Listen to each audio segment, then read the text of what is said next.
Well, we've been able to get Maurice Mcleod back, Chief Executive of the Race on the Agenda think tank, and who was a steward at the protest today. Thank you for joining us. So tell us a little bit about the protest and what the mood was like, first of all, if you don't mind. Hello, Natasha. As you can imagine, the mood is very somber. This is a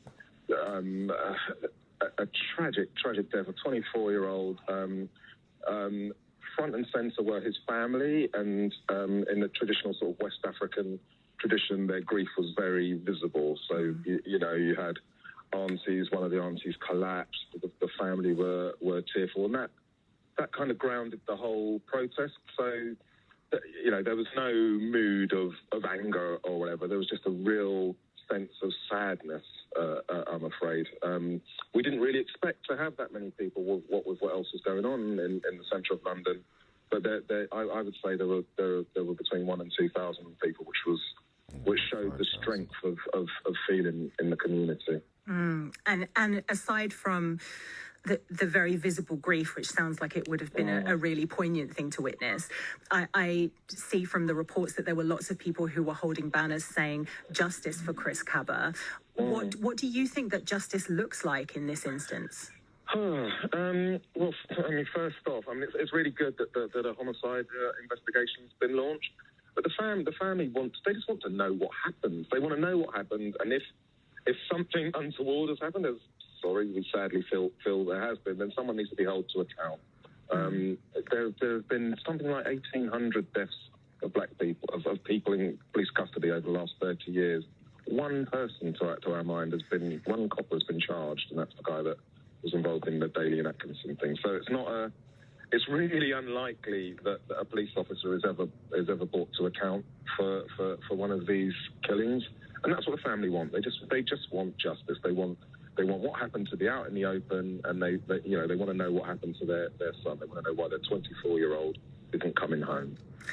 And you spoke about the 18,000 black people who have died in police custody over the past 30 years. And of course, this protest was first and foremost about Chris Kaba. But did you get the sense that for a lot of the people at the protest, it was also a symbolic thing, and that it was almost Britain's George Floyd moment? Yeah, I hesitate to make those sorts of links, because I think Britain's had a number of George Floyd moments. We've had Stephen Lawrence, we've had Mark Duggan, we've had a number of these moments. So it's not the first time someone's been killed on our streets, but it was a very stark one. Our police don't, as a rule, carry guns, so this doesn't happen as often over here.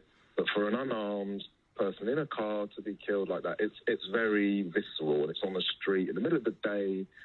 As you say, it feels. I've got little nephews. My nephew's 18 and is a little bit wayward. Every time I hear those stories, my first thought is, "Oh my God, what's the name? What's the name? Is it someone I know?"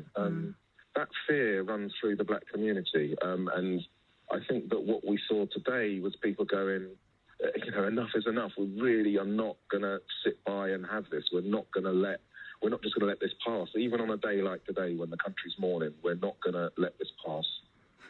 And did anybody share any memories of what Chris Kaba was like? The only details I have of him is he's 24, that he was soon to become a dad. I've seen a photo of him. He's got a lovely smile. He looks like a nice guy. Did anybody share any of their memories of him, or share what he was like? Yes, I think his brother spoke, and and other family members. They were talking about how exactly what you said. That he was very smiley. I don't know him, so I can't pretend to know him, but. He was a very smiley person, engaged, just a lovely young man by the sound of things.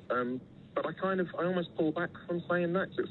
It's whenever this happens, the community goes, "Oh, this person was really good," as if we need to justify why this young man didn't need to die on the streets, even if he was a horrible person, which he wasn't. That still doesn't mean that he should be.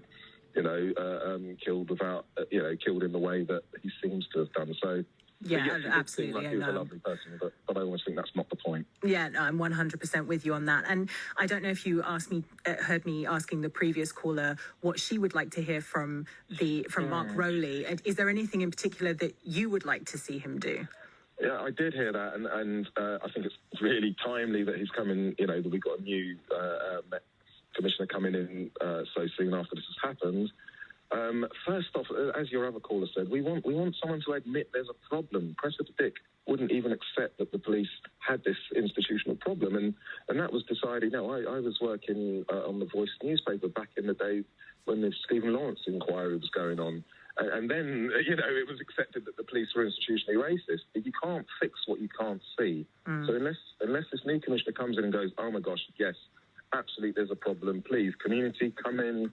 I mean, I'm involved in the community group, and there's loads of community groups who would desperately love to talk to the police about how they can do their job better and how they can work with the community.